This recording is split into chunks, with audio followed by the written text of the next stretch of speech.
Hey, what's up? My name is Henry, and I'm an engineer, a stock investor, real estate investor out of San Francisco. And today I want to react to what if we never find true love?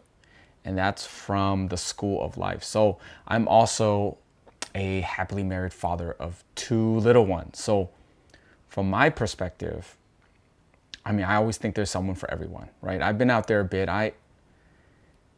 You find the one that fits you and makes sense for you. I believe in that. But I guess, what if you never find true love? Like it never worked out, never happened for you, then what's that all about? So, I'm interested. I'm interested to see what this is about. So let's get into it. Since the start of adulthood, we have been waiting. We understood love intuitively long before it was ever a practical possibility. Okay. We knew that it was bound up with a sense of being profoundly understood and finally able to say everything without fear of judgment or censure. Love was a two-person conspiracy against everyone else too dumb or leaden to get it. The true nature of being alive. It had to do with fancying someone totally and the amazingness that they might fancy you back, to the extent that you could do anything with them, like rest a finger inside their mouth and ask them to bite it hard. What in the world? We imagined from the first that love might be the best part of life, and we weren't wrong. In the name of love, That's what it's all about. We put ourselves in extraordinary situations. We went out far more than we would have wanted. We bought fancy clothes. We thought about our hair and worried about our spots. That's what happens. We drank intensely coloured cocktails. We ended up at small hours in alien parts of town, in the bedrooms of people we knew weren't quite right, but that seemed at least in some way to be an advance on the cause. Ooh. We accepted dates with people we knew were problematic because we wanted not to ossify or grow alone and peculiar. It wasn't always right. In fact, it was mostly always wrong.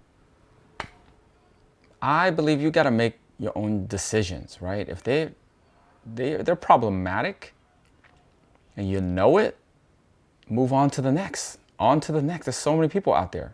But I know, I understand that happens. Wrong, but we kept our spirits up and told ourselves it would eventually be okay, as they kindly assured us it would be. What is never going to be okay? If it's okay, it's okay. Hoping for it to be okay, or kind of believing someone that hey, let's just push through and it's going to be okay. It's not going to just happen. Come on, it takes a lot for that to just for you to make it happen. But time passed. Decades went by. We got enmeshed in some very troubling situations that looked like love from the outside, but were anything but. We spent far too long extricating ourselves and... So I think this is a huge thing. I see a lot of people wasting their time for years. I've seen so many people. Yeah, you meet someone, they're problematic, it don't make no sense, but I'm gonna go with it. Let me just waste a couple months, waste a year, waste a couple years with this person, where like day one, like why don't you, that's what the third date is for. Like, you know, this one's no good. You don't have to like just go for it. So just try not to waste your time out there. Life is short. Finding our voice. And at a certain point, we started to apprehend something whose terror we're still grappling with, probably late at night, because such things aren't easy to look at in daylight.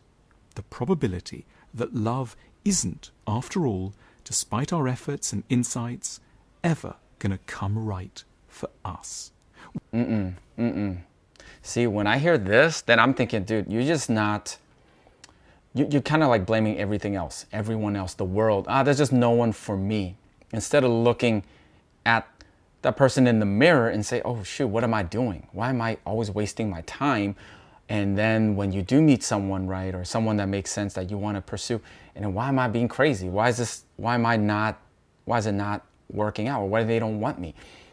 Like, dude, you can't just blame the world like, oh, it's just not for me. There's just no love for me. But dude, look and see what you're doing, right? Try to improve and grow. I guess a lot of people, I feel like these days might get things a little too easy. Hey, maybe you just swipe and hey, it's there. We are going to die without ever having known the love we so long for. That's right. That's The what reasons happens. are multiple and in their ways If you entirely don't reflect. banal. Because our past is too complicated, our lack of trust too deep, we're too ugly, we're too unconfident, we don't That's meet a lot the of right baggage. people, our luck is too slim, hope feels too risky. Though we try, harder than we tried anything else, we can't do this thing. It won't work. How hard did you try? I mean, this might be just a video, but dude, if people are saying to themselves, I mean, I tried so hard, I tried everything. Like, what have you tried? Have you made any changes? The things that you think are holding you back, have you made any changes to actually do it? I question some of those folks, like, hey, what are you doing? Think about it.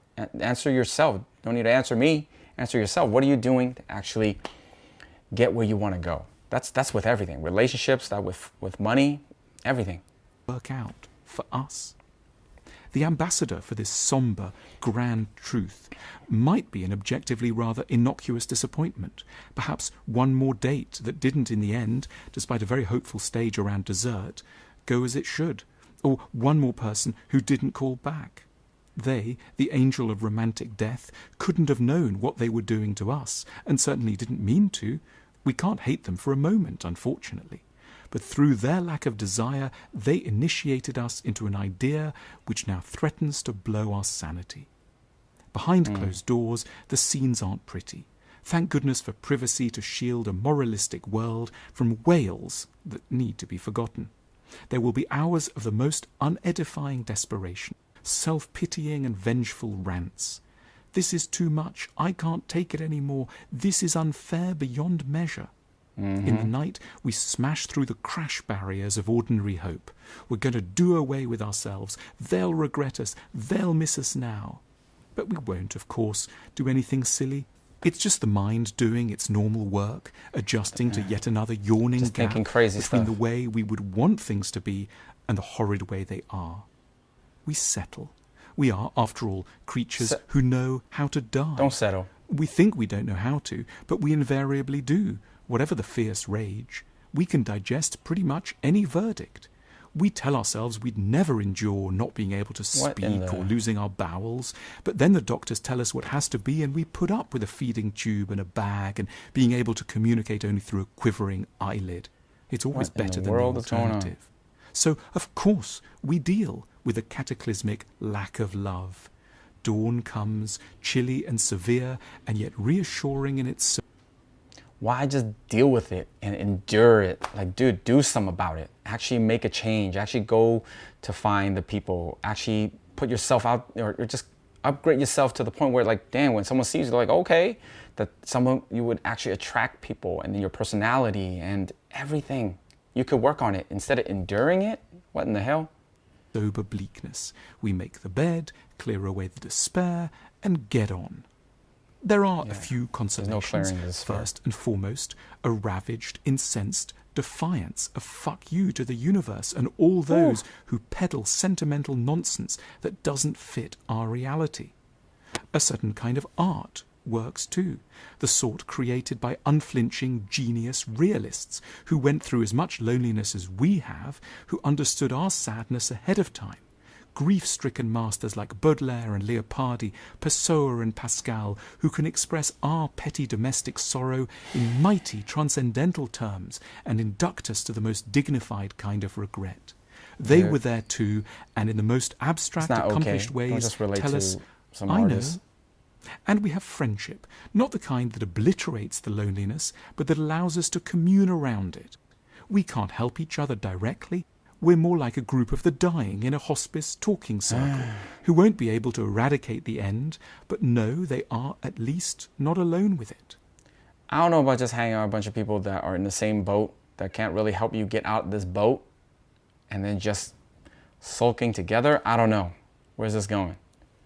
We get better too at understanding statistics, that this is normal for a benighted group of us. We belong to an important minority party It happens, but in the man, come on, don't parliament think of of it as human normal. suffering. Lovelessness will have been our major burden, a grief that endured from adolescence to the end, a problem that was meant to go away and never did. On our secret gravestone, it should say, love didn't work out for them, and how they longed that it might.